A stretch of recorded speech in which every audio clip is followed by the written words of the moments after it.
What did you learn at Apple that helped you grow your career, and how did that lead to your thinking that you have today? I knew that I wanted to develop software, and I figured out a kind of online services was going to be the thing that was most interesting. So I looked around for a great company that was doing online stuff. It happened to be Apple doing eWorld. And I kind of took a product development job. I was doing user experience for my first job. And about 6 months in, I realized that actually that I was good but not great at that.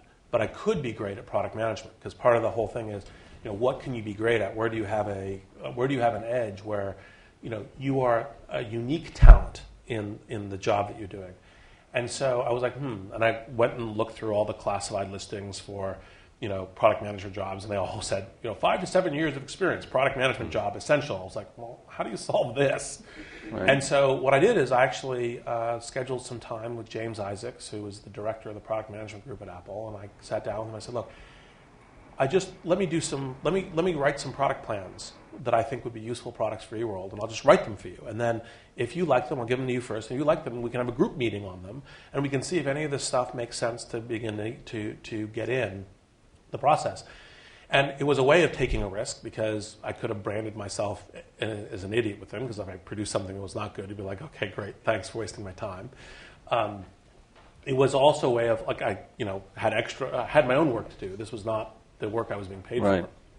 But it was a way that I could start developing a skill set, and that actually helped me get my job as a product manager at Fujitsu Next, because basically when they were hiring, they had the same 5 to 7 years experience, but I gave them James as a reference, and so they called James, and James said, oh, well, this is what I've done with Reid here, and this is how it worked out really well, and so that was enabled getting the job.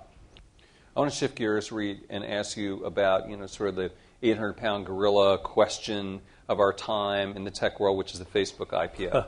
And you're an investor. And I think one question people have is, there's been so much build-up to this IPO, and this is a process to an end, but it's not an end. I mean, they're going to go public, and all the people at Facebook still have to keep working there. How do you keep everyone? How is the team there? How are the investors? How are the shareholders going to keep the people at Facebook motivated? Well, so I'm not an official representative of the company. So Understood. I'll speak to the general pattern. The general pattern is, I think the best companies, which includes Facebook, LinkedIn, Twitter, a number of companies, are partially driven by mission. So it's not just hey, look, it's a payday, slot machine puts out some cash, and head to the hills. It's the way that you're transforming the world, the impact that you're having upon millions of people's lives is one of your important and central motivations. And yes, people also like to be economically successful, be lauded, and so forth. Those human motivations canvas a number of different aspects.